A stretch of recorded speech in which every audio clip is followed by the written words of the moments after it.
when we read the last and final revelation of the glorious Quran, when I say this life is a test for the hereafter, what are the guidelines of this test?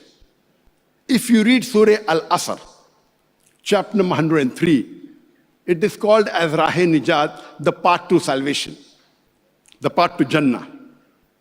It says in Surah Al-Asr, chapter number 103, verse number 1 to 3, Wal Asr, by the token of time. Allah is taking the oath of time. Innal insana lafi khusr.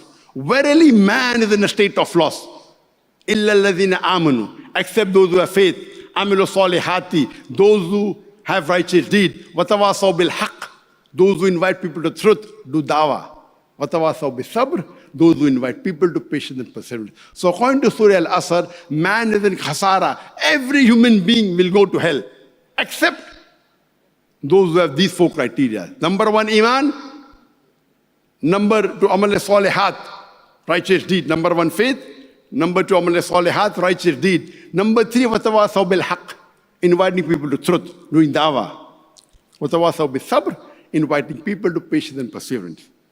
If any one of these four criteria is missing, you shall not enter Jannah. You may be a very good Muslim, you may be praying 5 times a day, you may be fasting in the month of Ramadan, you may have gone for Hajj, you may have the mark on your forehead. But if you don't do dawah, according to Surah Al-Asr, you shall not enter Jannah.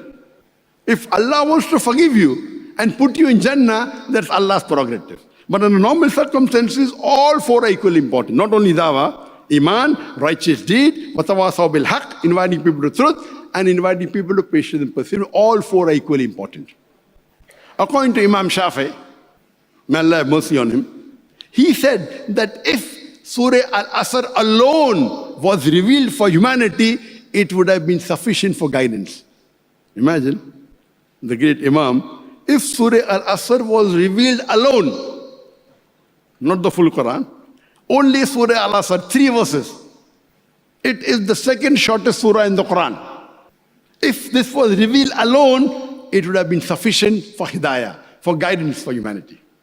There was a person, a Jewish beggar, at the time of Hafiz ibn Hajar Asqalani. And we know from the books of history that Hafiz ibn Hajar Asqalani, he was a judge and he was quite affluent and rich. So this poor Jewish man goes and asks him that, I heard that your prophet said that this dunya, this world, for the believers is a prison and for the unbelievers it is paradise. How can you justify, I'm a beggar, my clothes are torn, you are such a rich man, you are a Muslim, I am a non-Muslim. How can this world be a paradise for me and a prison for you? Hafiz ibn Hajar Asqalani, he replied, and the hadith that the Jewish beggar quoted is from Sahih Muslim, volume number 7, hadith number 7417.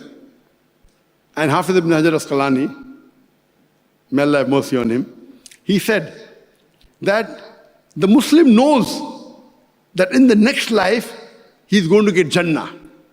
And if he knows what Jannah is, in this world, even if you're the richest man, this life is like prison compared to the next life. Even if you're the richest man, even if you're the king, if you know what is awaiting you for Jannah, this world is nothing, not even 0.0001% compared to Akhirah. That's the reason those who truly know Islam, what they want to go to Jannah fast. They are not afraid of death. They aren't afraid of death. Why?